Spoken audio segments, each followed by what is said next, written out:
Greetings and welcome to another edition of The Pedal Shift Project. The Pedal Shift Project is a series of conversations, thoughts, and experiments around the bike touring lifestyle. From tips and tricks to ideas on how to ride your ride, let's shrink the world by bike.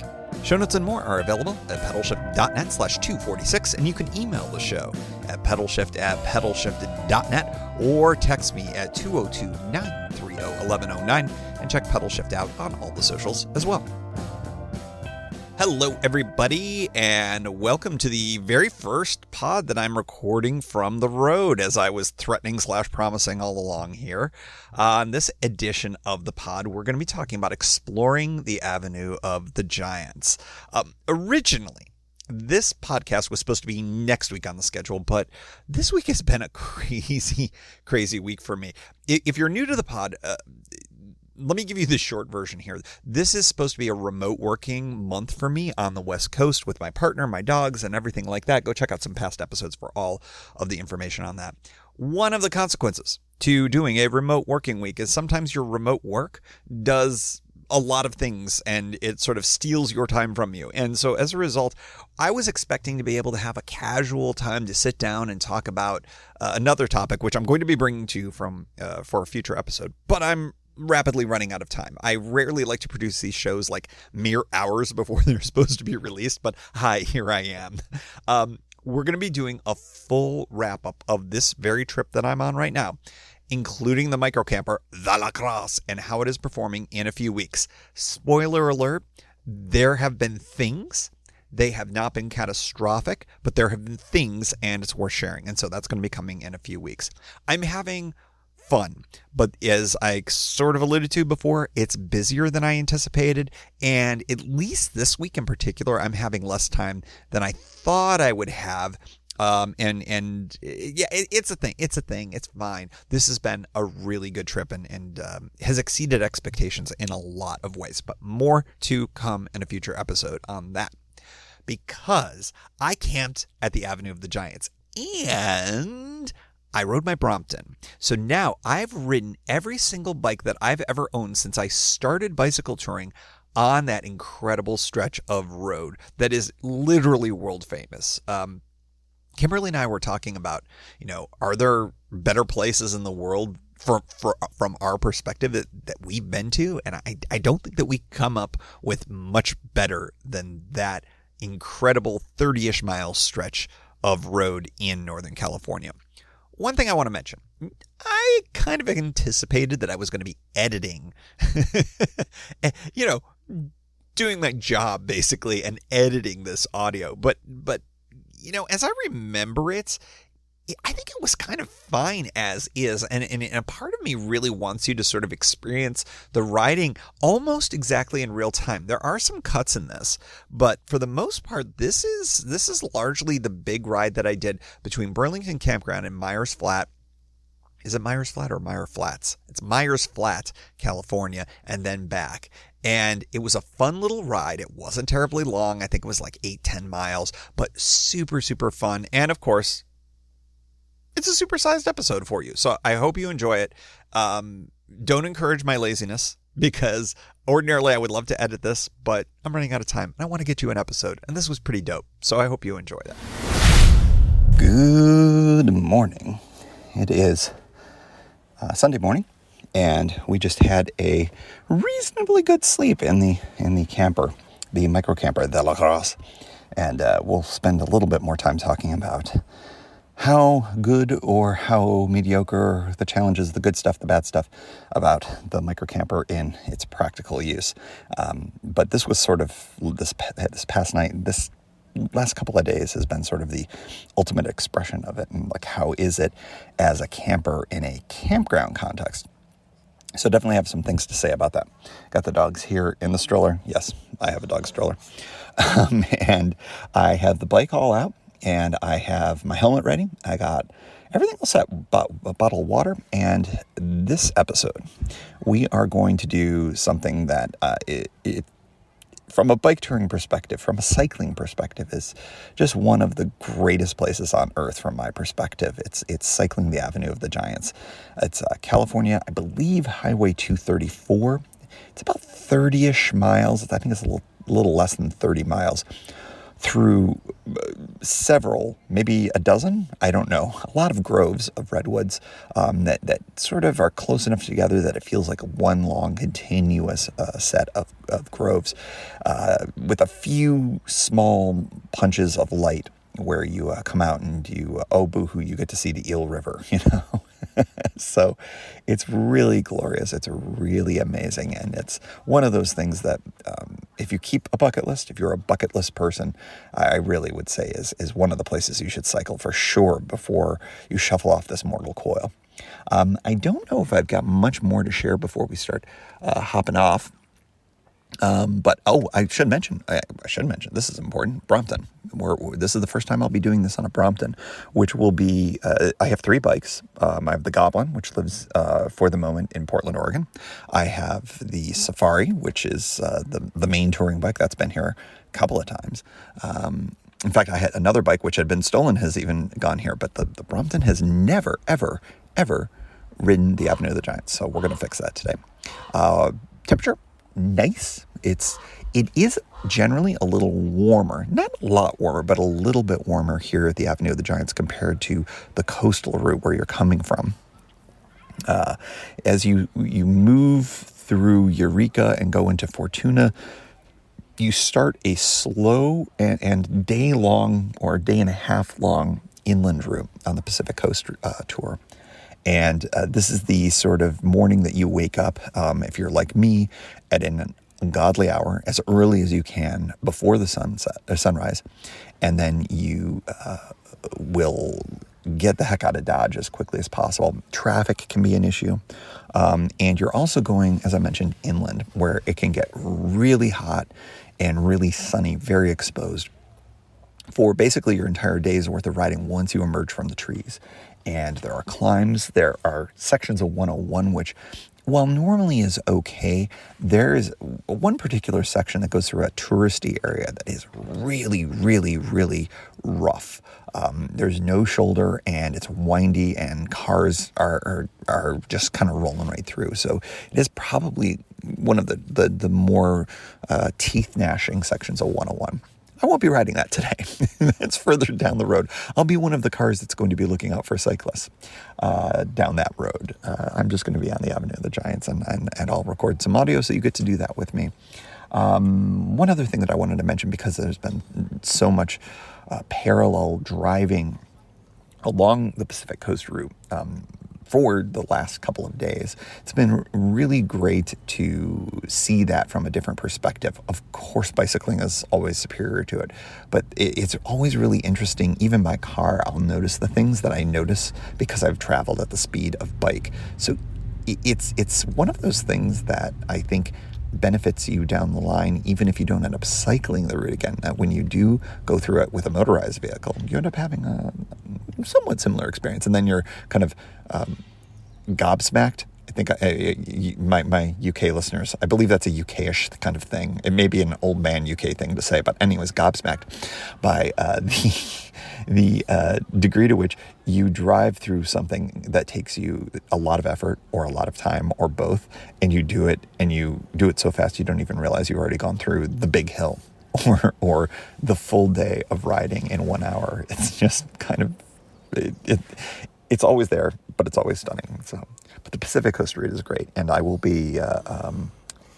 certainly be back here on a bike with bags of stuff attached to it, Brompton or otherwise, sometime in the not terribly near future. But I do have a tour announcement that's going to be coming, I want to say, in the next several weeks from when you're listening to this. So more to come on that. But let's hop on the Brompton. Let's do some riding.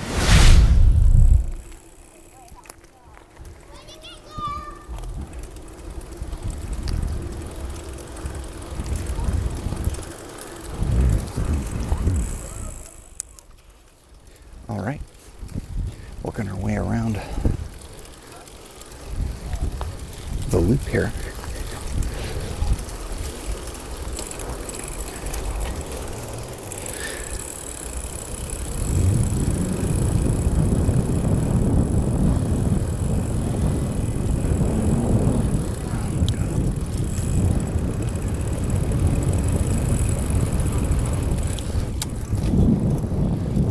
folks not looking where they're going. But that's all right. I don't think that they expect to be needing to. I just used the gear switcher that I used to, you can tap, because I got that weird speed hub on this. I just went to the higher set of gears just to see how that feels. I think that it will do nicely. And crossing the street here, and we are on the Avenue of the Giants. I decided, at least for the moment, I think I'm going to go to the lower set of gears. Just, I'll probably go back and forth because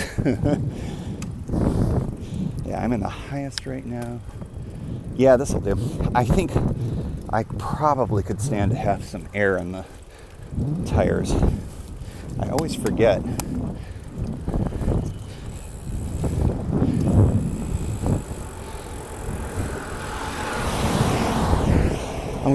The Brompton's tires are much higher PSI. I mean, they need to be inflated much higher. It's just the nature of the bike. The tires aren't exactly skinny, but they are up in the, I believe in the 80s, 85 PSI, if memory serves. Very high, and it's very hard to get that with the hand pump. The hand pump can get it to probably about where they're at right now. Oh, by the way, redwoods. Yeah, this is just so glorious. There's a few things you notice when you're here and you're riding. One, no shoulder. And you would think in a destination where people are paying a lot of attention to things other than the road that would be problematic. But the speed at which people are going is naturally much slower. They are warned, probably not enough. When I say they, I mean drivers. There are bikes on the road, but I do feel that this is a reasonably safe place to bike. The other thing that you notice is the smell. I cannot adequately describe how incredible the smell of these conifers give off. And then you go nose blind on it after a little while. And it's a bummer because it's a kind of thing that you would just love to, bottle. I'm sure people have tried, but it's just not really possible. I'm going by a trail right now here that Kimberly and I walked yesterday with the dogs. And I'm going to asterisk that dogs are not allowed on most California State trails, California State Park trails. It seemed to be a bit of a gray area if we had them in the fully contained, zipped up, in fact, in the stroller. Yes, I have a dog stroller. And so we kind of decided the reason for it is that the dogs are not allowed because of impact on the environment when they tromp around and sniff around and pee and do all their things. And by keeping them self-contained, then we were honoring that, and that felt like an okay idea. We also asked somebody and got kind of I don't know, man. The Rangers might not, but it could be an emotional support dog. And I'm like, look, I didn't say this. I was like, I'm not trying to get one over on the man here. I'm just trying to adequately honor what's going on. So anyways, that's where we ended up. Really interesting. I'm noticing for the first time here. Another thing you notice is how close to the road, up to the white line, the trees get. Quite literally within inches. And they put a reflector, and that's always been a very helpful thing. Oh, by the way, there's reflectors every, I would say, 20 feet on the double yellow line. Very, very highly marked. But the new thing is they put in those kind of ridges that when a motor vehicle tire goes over it, it gives that brum. They put them by all of those very close to the road trees, all of them. That is new. At least I'm noticing it for the first time. Whether that was here back a couple of years ago when I was last here, not sure, but I'm definitely noticing that now. One thing that was of particular interest to me was, as we were riding along so many of these roads that make up the Pacific Coast route, including this is part of it, how few cyclists I'm seeing. Really, really few. I have seen a total of 2 bicycle tourists the entire time that we have been on the West Coast. Now, in the cities, that's maybe less surprising, but here on the Pacific Coast route, as I'm riding, nearly mid-June, which frankly I think is a great time to go. It's before the danger of fires grows. It's just a good time to go. Almost no one, and so saw 2, a couple, and then a single rider in the hiker-biker section, both of whom were in their tents very early. I had contemplated going over to kind of say hello and whatnot, but then I realized, well, first of all, they were in their tents anyways, but I was always of the mind's eye. I don't mind talking to people who aren't on the bike when I'm in that campsite, but I do notice the distinction. It feels like 2 very different worlds, which you may notice too when you're on tour, especially if it's more than a couple of days. On my right hand side, the trees are thinning a little bit. Oh, boo-hoo, there's only like a dozen younger redwoods, and by younger I mean like Grogu style, 50 years old but an infant. But the Eel River, I believe it's not the main stem eel. I believe it might be the West Fork. It's one of the forks of the eel.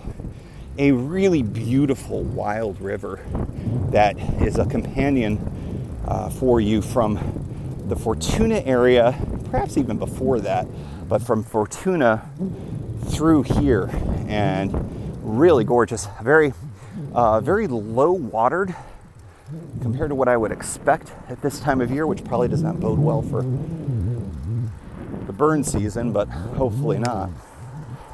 But a lot of interesting camper vans as well. Just got from the opposite direction, was passed by one. I think the interesting thing, they were a real inspiration.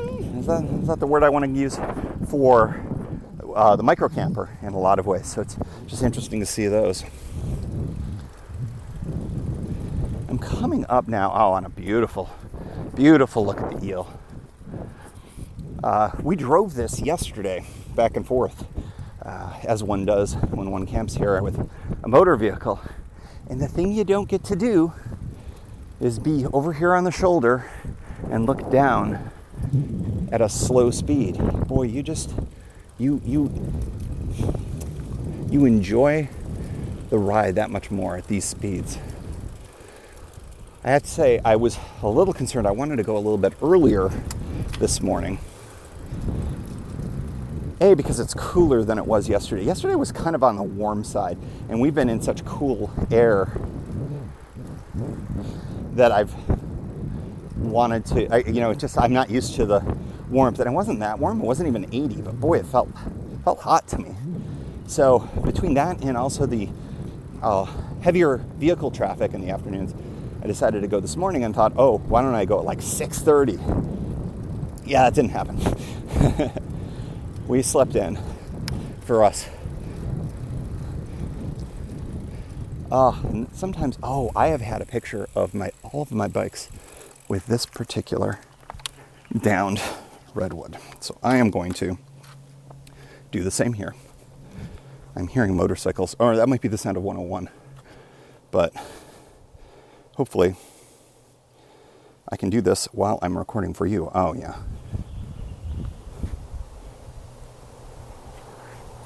And maybe... All right, selfie too.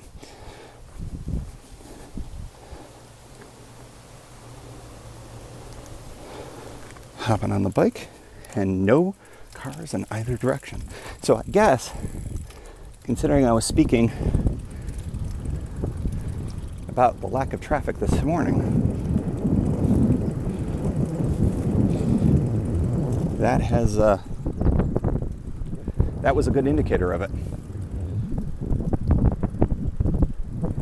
And it's always fun to get pictures while I ride and not have to worry about cars coming. Passing by Mather Grove. Here in Humboldt, I'm always positive I'm mispronouncing things, and the native Humboldtians are making fun of me. Interesting to be back in this area again, following seeing some of the documentaries that have come out. One is called Sasquatch, and one is Murder Mountain. Both very much about the more sinister side of cannabis cultivation in this region. This is the Emerald Triangle, and probably one of the more famous elements here is the growth of that fine plant that so many folks enjoy. It is legal in California, but it's highly regulated, and there's still a black market on that, or an illegal market, I think is probably the term I should use now. And folks around here that are in that game are incredibly insular, protective, and there's just lots and lots of violence.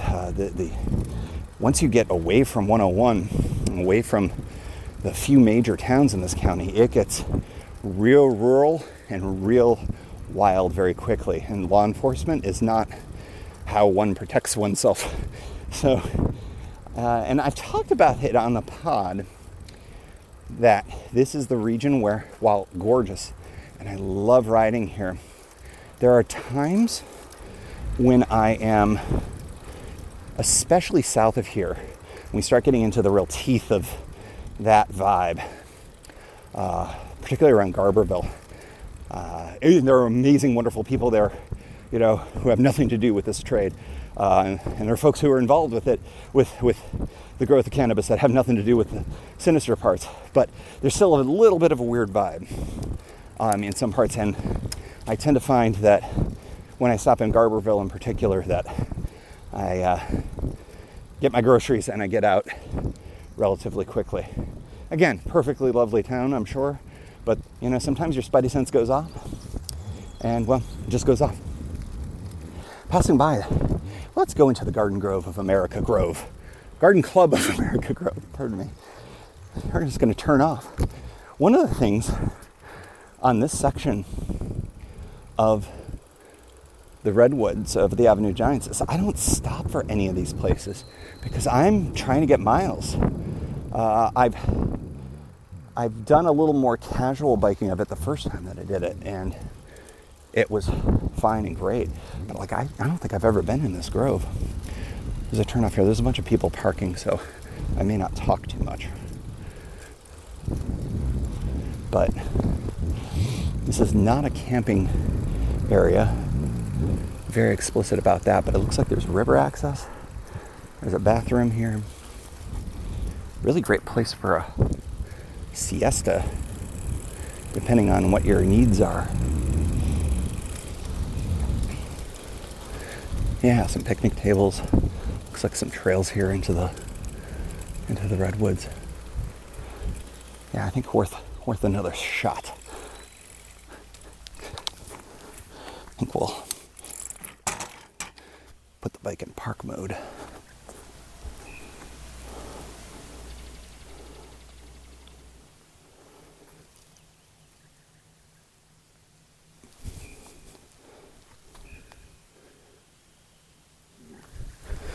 Kind of outrageous.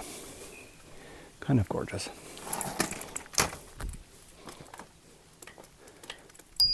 Oop. Did not mean to ring the bell. Since I got the new shifter installed, I have two bells, one at each hand, and I mistakenly had the one on the new shifter all time period. Kind of crazy. Might be worth mentioning, I often refer to the book, the purple book, Cycling the Pacific Coast. It's a classic. It is a tome that is used by many, many, many, many people. There is a new version.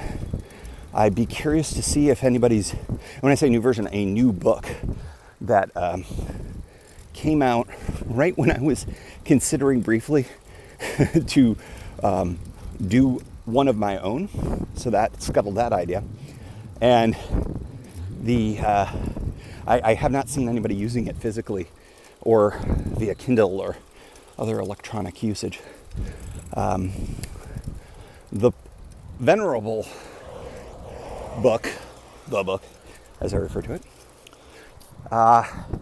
gives some advice that I would gently urge you to ignore in this section. One, because I'm not sure there's a campground there, and two, because you would miss out on Burlington Campground, which is where we started our adventure here. The book says to stay at, I believe it's the Marine Grove Campground, and it's very curious why.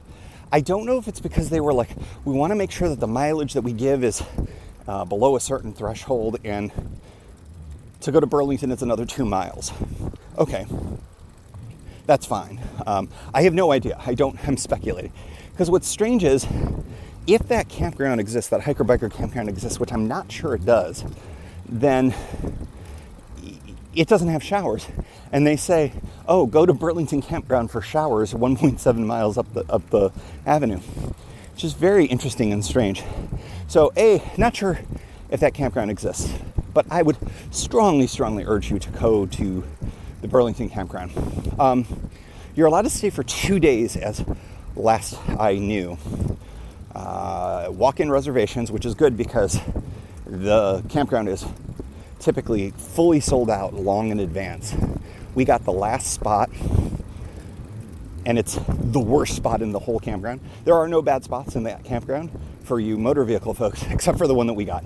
Do not do number 5, just saying. If you could avoid it, it was all we had left. And also I had no idea.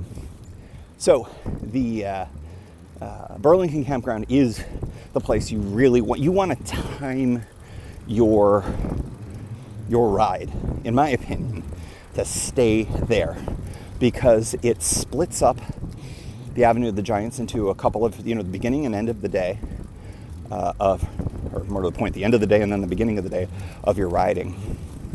It's also the last cool campsite. The last temperately cool campsites are here in the Avenue of the Giants that I'm really aware of. So if you're camping, it's a good place to sort of have one more good cool night's sleep. Typically you end up going to a campground next that's a day's ride, and not a long ride, but a harder ride because it's hot and hilly, where the temperatures at night in the summer are warm enough that, especially when you're used to being in the 50 degrees Fahrenheit range, it can sometimes be in the 70s if it's a particularly hot spike of weather coming. So it's a good place to be. There is another one that's available that actually I may be getting to at some point on this ride, called Hidden Springs. And it's up a hill. It's fine. They do take hiker-bikers, walk-ins, no problem. Tons more spots, but just not as magical as Burlington Campground. So when it comes to the recommendations of the book, I deviate from it in a few places. This is one of them. I think I've talked about Newport, Oregon, It recommends Beverly Beach, perfectly fine, perfectly beautiful place, but I go to South Beach State Park because beer. Also, it's just so lovely there. You're closer to the water. You can hear the foghorns and things like that. I think it has just a little more character, and also has hiker bikers. So, in another spot here where the Eel River is visible. Oh, one other really interesting thing to note, and I probably have mentioned this on the pod several times. The mile markers in the state of California, they're quite excellent. Are they fully accurate, and do they jibe with your maps and your turn-by-turns?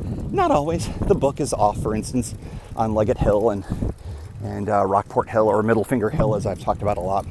But they are frequent. If you're the type of person that you need to know where you're at, and you don't want to be looking at your phone all the time, these mile markers are really helpful. I mean, they're every few hundred meters, every 100 meters maybe even. Now, for you metric types, they are in miles, of course. Here in the United States of America, one of 3 countries in the world that eschews metric for everything. You're welcome. But yeah, it does. I'm at mile marker 13.9. 13.90, by the way, it goes to the hundredths decimal. And sometimes we'll take advantage of that. You'll see a mile marker, and then you'll see one, well, like right now. I just passed 13.90, now it's 13.85. Yes, it's that degree of granularity, which is funny in some ways, but I'm sure it has its usefulness for emergency vehicles and whatnot. But it also says what county you're in and what highway you're on at the round numbers, the round miles. Kind of helpful, kind of nice. And on a bike tour, it's also helpful as a countdown going in this direction. For instance, if you're on this, you've got, I just saw the sign again, 13.79 miles until rejoining Highway 101. So you know how much redwoods you have to soak in. Noticing on one of the redwoods here to my left, a big burl. One of the fascinating things about the, reproductive elements of these redwoods is they are conifers. They do drop cones, which memory serves have to be activated by fire. In other words, they don't release their seeds unless fire hits them. I may be misremembering that, but I think that's correct. But they also will grow seedlings off of burls, which are almost look like it's a negative word, but a tumor. It's a large, not spherical, because it's half a sphere that grows off of the tree. But yeah, they can be removed, they can fall off, and they provide the perfect spot for seedlings to sprout from, essentially. And you see them frequently, especially on these old timers here. One of the things at the visitor center is a remarkable cross-cut of a tree that dropped, I believe they said in 2006. And they did a very handy thing with the rings on it. They have little markers showing what year it was, deep into the center of the tree. And it went back to 1056 or something incredible. You realize the age of these trees, the big ones in particular, even the young ones, the Grogus, the Baby Yodas, that are immense, but probably 50 to 100 years old. But the big ones, have seen most of our recorded history, more. That's an interesting thing to look and feel. I just realized I passed Williams Grove. I'm turning around. This is another day use area. Since I'm not trying to pack on miles here, In fact, I'm definitely not going all the way to 101 and back.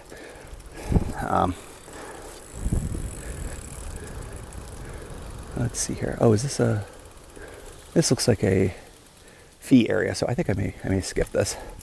No need to, because I was only planning on doing a little flyby.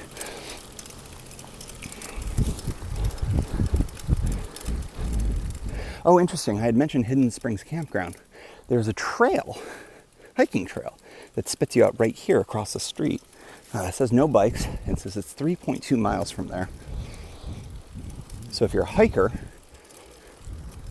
you don't have to be on the road anymore to get to that campground. But I would also argue, if you're a hiker and you're coming SOBO, you should have stopped at Burlington, because it's amazing.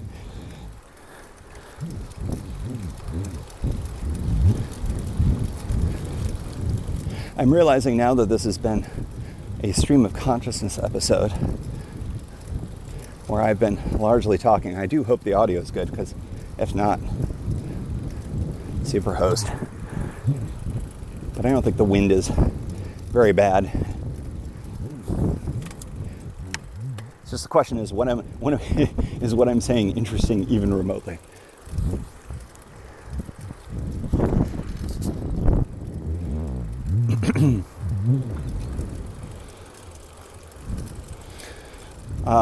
Noticing how there have not been any cars for a long time. So I think I nailed it with the sleep in and riding now. I'm just starting to get, kind of that light sweat that I get when I ride any kind of distance. Nothing crazy. Oh, I'm wearing a new helmet. I had this for Eastern Shore of Virginia, and the ride I took you along on that. It's kind of an old school looking design. It's not that skater vibe that I had with the orange helmet. But this one's got a ton of vents in it, and it is keeping my head pleasantly cool, which is honestly the biggest impediment when I'm riding, when I don't want to have one.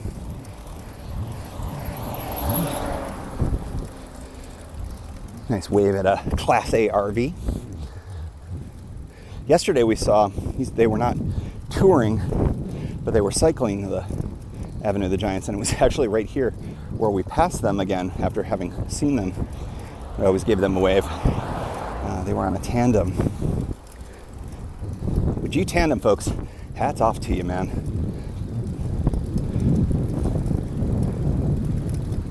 That feels like a lot of bike in a lot of ways. Kimberly, of course, says, got somebody passing here, after saying there were no cars, right?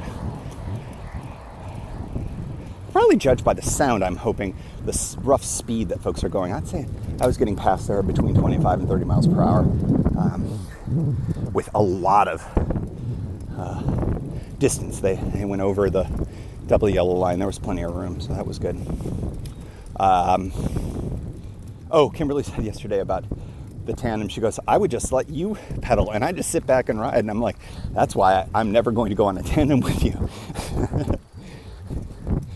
One of the elements of this road, like so many, and it's an invasive species in many places, and probably here too, are blackberries. But let me tell you, you're riding this place in August, late July into August, those blackberries are fantastic, and they really are a delight to load up on. Highly recommend taking some time in some of those bushes and loading up. I know I have. I'm sure I've told this story. Mysterious James and I were riding in this area, and poor guy gets a flat, and he's like, oh, sorry it's taking so long. And I'm with a big mouthful of blackberries going, it's okay, it's cool. We had quite a few blackberries with our dinners that night in Burlington Campground.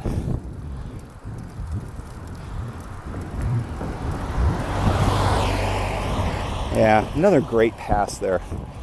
I know that often the idea with a motor vehicle is you're not supposed to go over such a well-defined double yellow line. It's an intense double yellow line.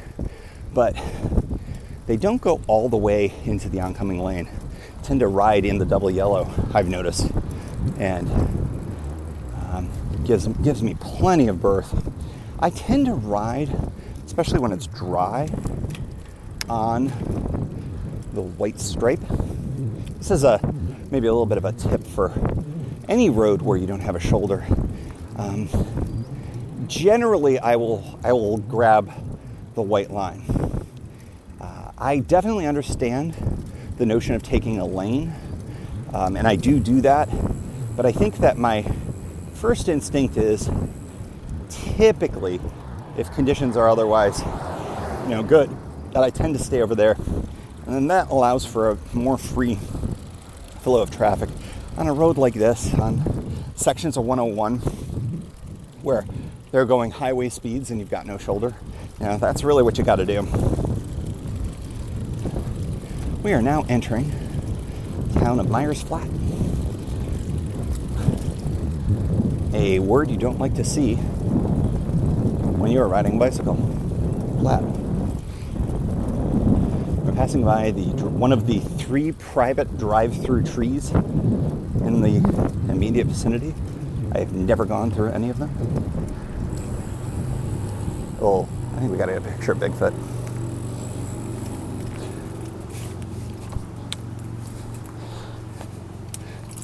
In fact, I think I have a picture of me with this Bigfoot. Kind of looks right.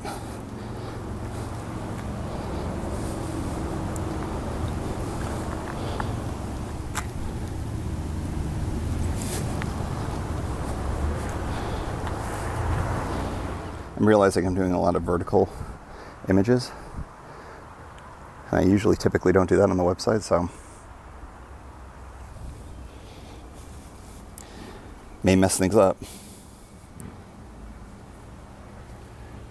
All right, we're going to take a break here in Myers Flat, and then we'll rejoin later on in the program.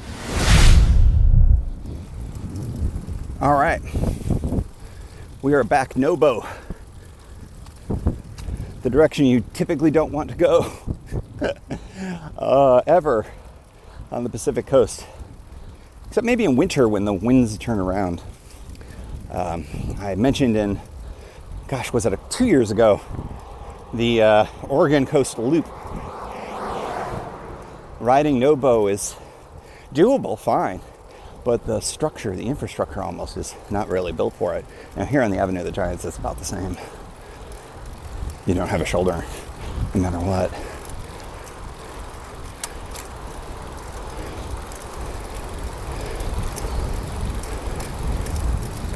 But I think that the grade was slightly downhill southbound, and now it's, of course, slightly uphill going back. But that's okay. By the way, Brompton's handling this like a champ. I've often thought about doing a truly long tour with this bike. Of course, I've done parts of the Pacific Coast near Big Sur, of course, with this. It can climb. It is a climber. What else have I done? Washington State. Did the Olympic Peninsula tour. That was fun. But, could I do a week on the Oregon coast? Could I do, a 2-weeker on another one of the ACA routes? I know people do it. I just think that sometimes it's just what's the right bike for the job, and never really thought about the Brompton, even though it can do it as being the preferred bike for some of those trips, the longer ones. For instance, while the Brompton demonstrably can do the C&O and the Gap, I've done shorter rides of both with this. That ride from DC to Cincinnati, that 2-weeker that I did a few years ago, I'm not sure how much I would have liked the Brompton for that. But I think, as I've talked about, where this bike really excels is I can get it to and from places really, really, really, really easily. One thing that I noticed, speaking of bike transportation when you're not riding it, the Redwood Transit Service here in this area, I saw one of them here on the Avenue of the Giants. And that was a surprise to me. I don't remember. I probably have old schedules for it. I don't remember that service getting down here. And that particular bus was going all the way to Eureka, which is phenomenal. I remember, again, you're getting a lot of old stories here, but early trip with Mysterious James, maybe 2013, perhaps, when we did the West Coast, or a chunk of the West Coast. I ran out of time, or so I thought, and ended up staying in the Avenue of the Giants for a couple of extra days and let James go off to continue down to San Francisco. I realized that I would need to rent a car based on the information that I had, and the only place to rent a car was back in Eureka. So I did basically some no-boat riding up there, and had I known that there was a bus that could take me all the way there, that would have been a lot easier. But I think more to the point, what I've learned subsequently, and I've shared with you all, is using transit as a fast forward can save a trip. Really can. I think that in retrospect, I would assume that the same transit services existed back then. Now, did they have bike racks? Less certain to me. But, I may have been able to, knowing what I know now, ridden with James well further south.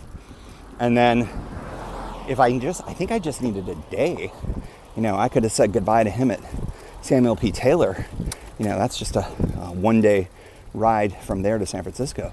I could have grabbed the bus there and just, pieced out that way. And it's kind of a bummer because I think that we were having so much fun on that trip that would have been good to have salvaged in that way. But,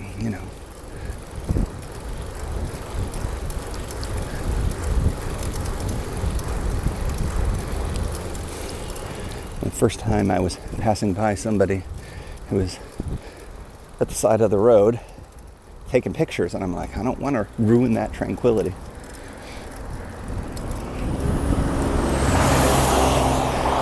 Oh, that was closer than I would have liked. That was closer than I would have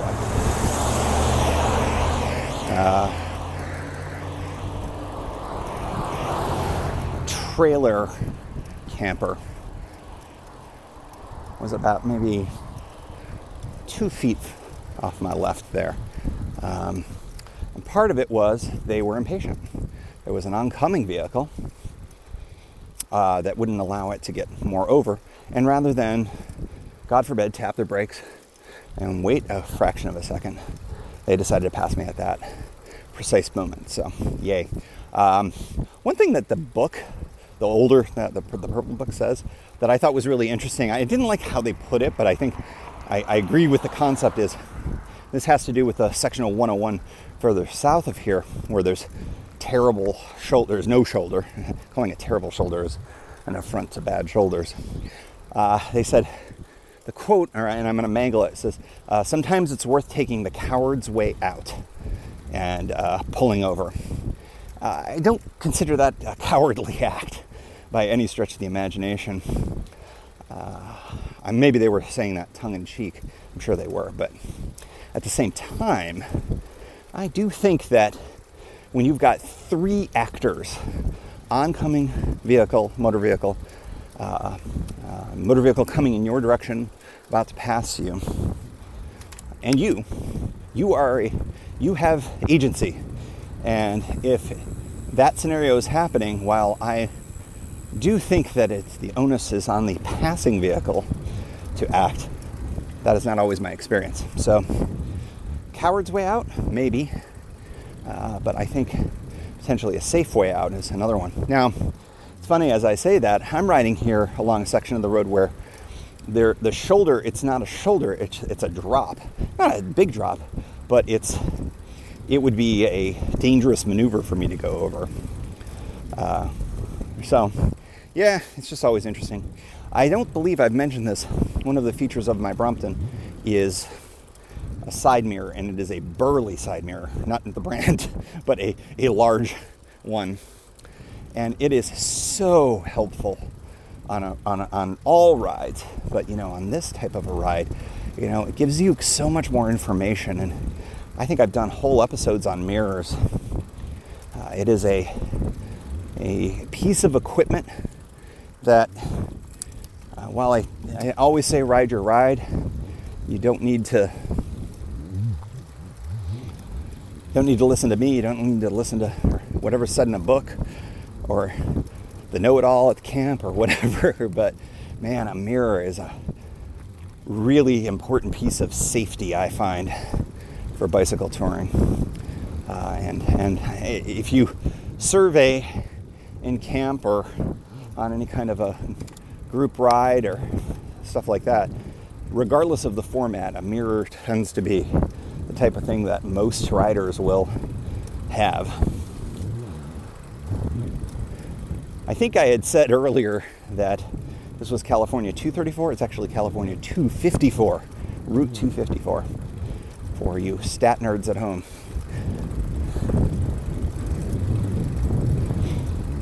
It's interesting seeing the remnants of a few vehicular crashes, just like some broken mirror parts and pieces of plastic off of fenders and spent flares from law enforcement. So even this, I think this beautiful road, while generally quite immaculate and set in this insane setting, it has its share of crashes, and I'm hopeful that because they're relatively low speeds, they probably don't involve as many injuries. But I believe I've seen at least one of the roadside shrines, even on this portion of my ride that I'm sharing with you. It is funny, in the areas which of course we've ridden through all of these previously, the areas where you get to see the Eel River, going northbound, it's harder to see. It's not unlike riding in the motor vehicle where you can't quite see because you're going a little bit too fast and your angle is a little bit different.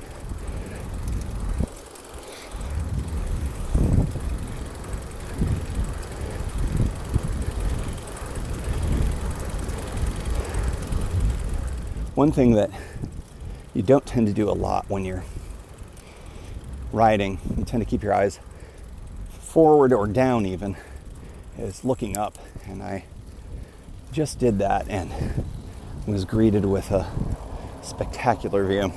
And I've gotten a picture that kind of gives that kind of vibe. So you'll get to experience that at least a little bit. But as you would probably think, the being here is very different. It is interesting, as good as our cameras are, they can't even remotely capture what we see and feel and smell.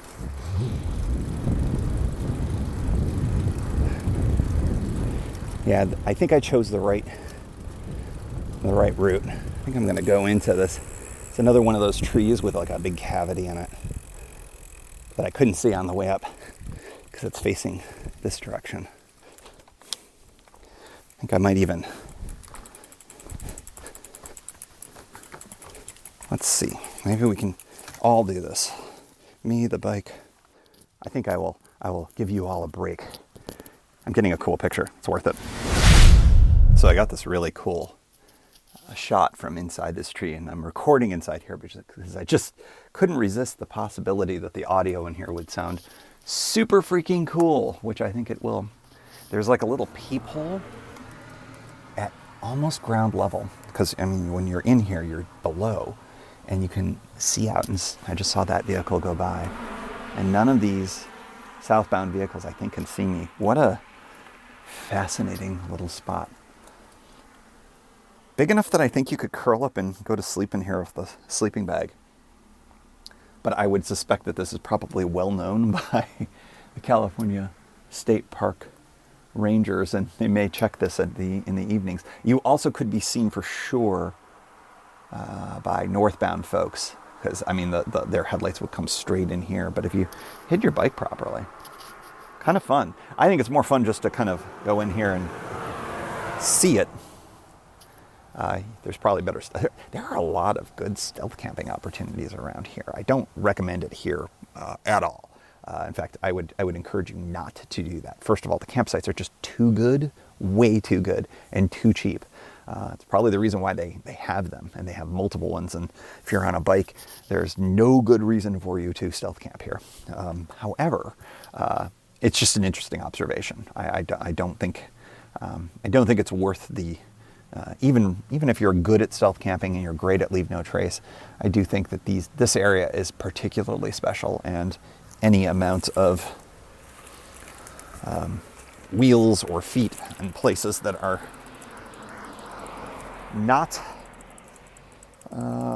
getting it, I think, are problematic. So, anyways, I think I got the thumbnail for this episode, and I did check the audio. You're welcome, and I'm sorry. It ended up working out, so we'll keep rolling on this incredibly supersized edition as we roll through the Avenue of the Giants on the way back to Burlington Campground. All right, so as we pull out, I'm noticing more cars. So I think that this is a good time to start thinking about wrapping up the ride. Too short. I mean, just too short in so many ways. One of the consequences of this trip, as you all have noticed, is I have not ridden a lot this spring. Very little bike touring, like none, quite frankly. And that's unusual for me for this time of year. So this was sort of the big adventure-y part that involved the bike, and it has been glorious, and that's why I've shared so much of it with you. But it also is a good way to give me the impetus to start planning one for next month, which is in my head. Travel plans are imminent, and as I mentioned, I'll be sharing the news of that with you in a later episode, once I figure it out. That's the other thing, is I think I've talked about this paradox of choice. So many things. What do I choose for my first tour? I've done all that great research for a variety of different places. What do we do? Where do we go? It's a mystery. It's a mystery that shall be revealed later in a follow-up episode. Noticing the headwind right now. I don't know if you can catch it in the audio. It is very gentle, but you know, the rumors are true. The prevailing wind on this route comes from the north and pushes you to the south generally. When rain comes through, sometimes that'll flip around. But typically speaking, if you're planning on doing the Pacific route northbound, about 10% of you will do that. And the numbers probably give you a reason why. That's you're in the minority, or the wind gives the answer to that, I guess, more to the point.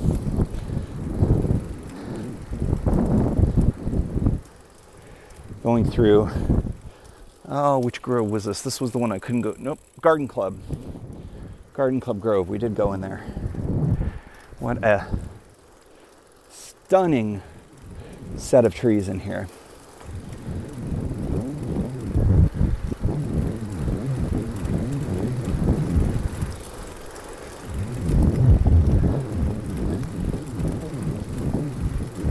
So often when you're doing a road bike tour,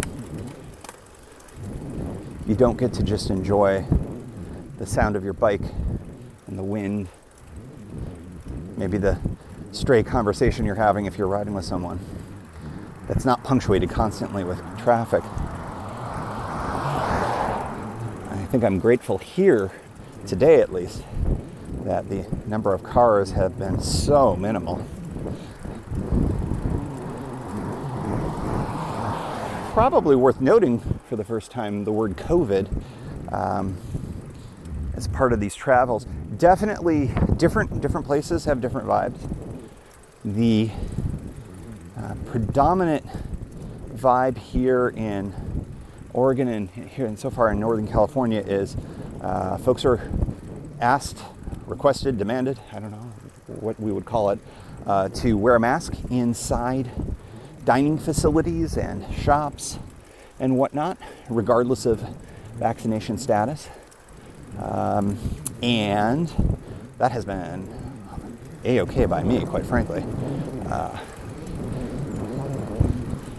I think one of the things that I've noticed in doing some longer thinking about this and some talking with folks is that there are people who, even if they are vaccinated, they are still vulnerable, the immunosuppressed.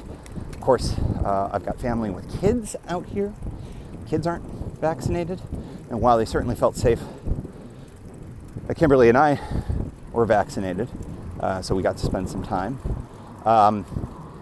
They can't necessarily feel that way for rando person on the street who may or may not. We just don't know. We're not wearing badges. We're not carding people.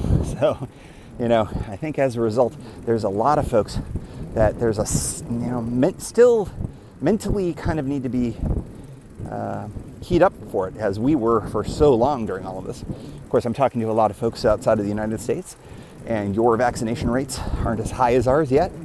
And most of the countries, a few are doing have a similar rollout, have the ability to functionally do it and have the supply to do it. Those are two things you need together. And so yeah, you're in a different headspace as well, but things are starting to open up, and that feels really, really good for so many good reasons. And I think that the fact that there's still that transition period that we're going through probably is the reason why I'm not seeing a lot of folks on bike tour. So there may be another low season for bike touring, or it may be that it gets compressed into a shorter season, where, if July is, a certain capacity, it ends up being much, much, much more. So I think if you're riding any of the major routes this summer, be prepared for some either very, very busy, stacked up campgrounds, or possibly having some time to yourself. Time will tell. Passing by 2 Cal Fire trucks. Cal Fire, for those of you who are not in this region, somebody on a bike. How you doing? That was the lone tourist. I just got done saying how few tourists are. That was the one lone tourist in camp. Cal Fire. Cal Fire is the state agency that is responsible, that it responds to any burns in the forests. They have other duties as well, but that's the big one. And of course, around here, Del Norte County, which is to the north of Humboldt, and then Humboldt County is one unit. And so they are presumably gearing up, studying, seeing what areas look the most vulnerable, perhaps. So that was an area, looked like a logging road or a fire road that goes up into the mountains away from the Eel River here. So, boy, I would love to think that this year is an improvement over the last couple of years, but all indications suggest otherwise. Another thing that should go into your planning or your estimation for any tours that include the Western United States, I think you need to be prepared for fire season, which, as I've mentioned on the pod before, is a new season out here.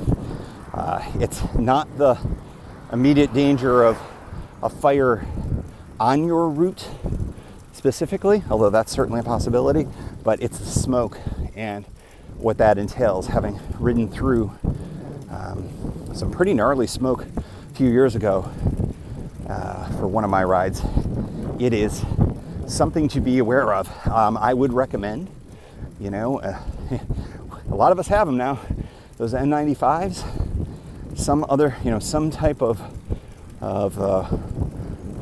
more heavy-duty mask to bring with you. You're bringing one anyways for COVID reasons this year, and who knows, maybe more in the future for COVID or for other reasons. But carrying a mask in the West is a really good idea. Breathing in smoke may not seem like it's just light smoke. How bad can it be? It's not like I'm in a burning house. Well, having family in the Northwest that went through last year and friends in San Francisco who went through what they went through last year, it can be debilitating if those fires are close by. And both in Portland and San Francisco last year, those fires came way too close for comfort, way too close. And the smoke that came off of them was really horrific. And so if you're riding in it and you're breathing that in, those particulates will hurt and could create some health issues for you, near term and beyond. So you really want to be careful about all of that. And like I said, I'm hopeful that we don't have a burn season this year that is like what we had. And I say that particularly in an area like this where I can't even imagine what a heavy heart I would have if a burn hit here. It would just be I can't even express how terrible that would feel. As I ride through this again, and like I talked about, some of these trees, the big ones. I'm looking at one right now. I mean, that probably was around, in the 1100s, which is just insane. The world is finite. All things are finite.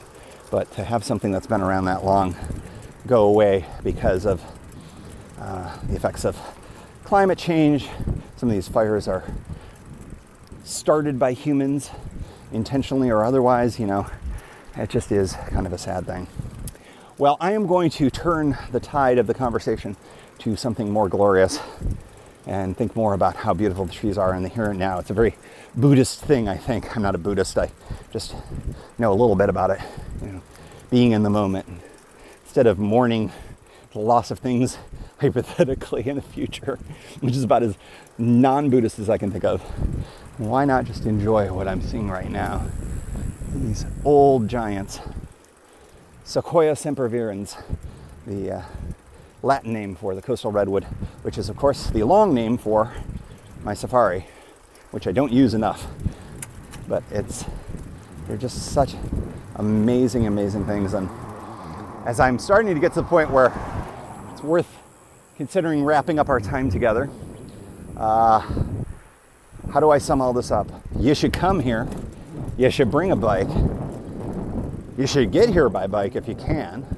But all else being impossible for you, if you cannot arrive here and go through here by bicycle, I strongly recommend just coming here to soak it all in. This is a place I can't think of too many places on this planet that I would, if I had the opportunity to go to only one more place before I shuffle off, this would have to be very close to the top of the list.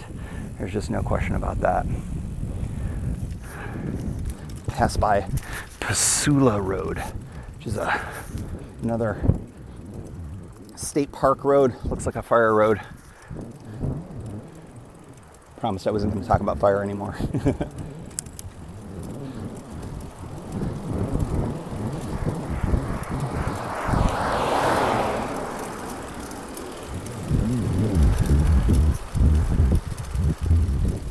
You see so much of the redwoods and you think so much about the redwoods, you forget about the other flora that's here. Closer to you on the forest floor, the ferns, I don't even know how to describe them. They're almost like clovers. I may have to go to the visitor center and figure out what those are before we head off. Oh, and here we are. This is the end of the ride. And so, since I've already given some kind of closing thoughts and I've talked about how I need to go figure out what a plan is, maybe this is a good time. Hope this was enjoyable for you. This was such a wonderful experience for me. I never get tired of this place. 10 years ago this fall, the very first day I rode on my first really big bike tour was here. So this feels like the origin story. This feels like the beginning of bike touring for me. And that's why I wanted to take you along. So thanks for joining. And as always, we like to close out the show with a special shout out to the Pedal Shift Society. Because of support from listeners like you, Pedal Shift is a weekly bicycle touring podcast with a global community, expanding into live shows and covering new tours. If you like what you hear, you can support the show for $5, $2, or even $1 a month. And there's one-shot and annual options. If you're not into the small monthly thing, check it all out at pedalshift.net/society. On to the society. Kimberly Wilson, Caleb Jenkinson, Cameron Lean, Andrew McGregor, Michael Hart, Keith Nagel, Brock Didis, Thomas Skadow, Marco Lowe, Terrence Manson, Harry Telgadis, Chris Barron, Mark Van Ram, Brad Hipwell, Mr. T, Nathan Poulton, Stephen Dickerson, Vince LaGreco, Cody Florchinger, Tom Beninati, Greg Braithwaite, Sandy Pizzio, Jeff Muster, Seth Pollock, Joseph Quinn, Byron Patterson, Joachim Robert, Ray Jackson, Jeff Fry, Kenny Mikey, Lisa Hart, John Denkler, Steve Henkel, Miguel Quinones, Alejandro Aviles Reyes, Keith Spangler, Greg Towner, Dan Gebhardt, Jody Zeranin, Lucas Barwick, Michael Baker, Brian Bechtal, Reinhard Biggle, Greg Middlemas, Connie Moore, William Gothman, Brian Benton, Joan Churchill, Mike Bender, Rick Weinberg, Billy Crafton, Gary Matushak, Greg Latois Lopez, James Sloan, Jonathan Dillard, John Funk, Tom Bilch, Ronald Piroli, Dave Roll, Brian Hafner, Misha LeBlanc, Ari Messenger, David Grotke, Wally Estrella, Sue Reinert, John Lecco, Stephen Granada, Philip Mueller, Robert Lackey, Dominic Carroll, Jackie McCulloch, John Hickman, Jack Smith, Carl Presso, David Neves, Patty Louise, Terry Fitzgerald, Peter Steinmetz, Timothy Fitzpatrick, Dave Fletcher, James Stratakis, David Neves, Mike Lazuski, Hank O'Donnell, David Zanoni, David Weil, Matthew Sponseller, Chad Reno, Daniel Greger, Spartan Dale, Carolyn Ferguson, Peggy Littlefield, and new to the society, Lauren Allen Smith. And thanks also to all past and anonymous folks for helping make this show happen. Thank you for joining. You can find Pedal Shift at pedalshift.net for more great bicycle touring content. You can hear the Pedal Shift project through Apple Podcasts or your favorite podcast app. Opening music courtesy of Jason Kent off his self-titled album. The track is called America. Check out his band Sunfield's latest release, Mono Mono, wherever cool music is available.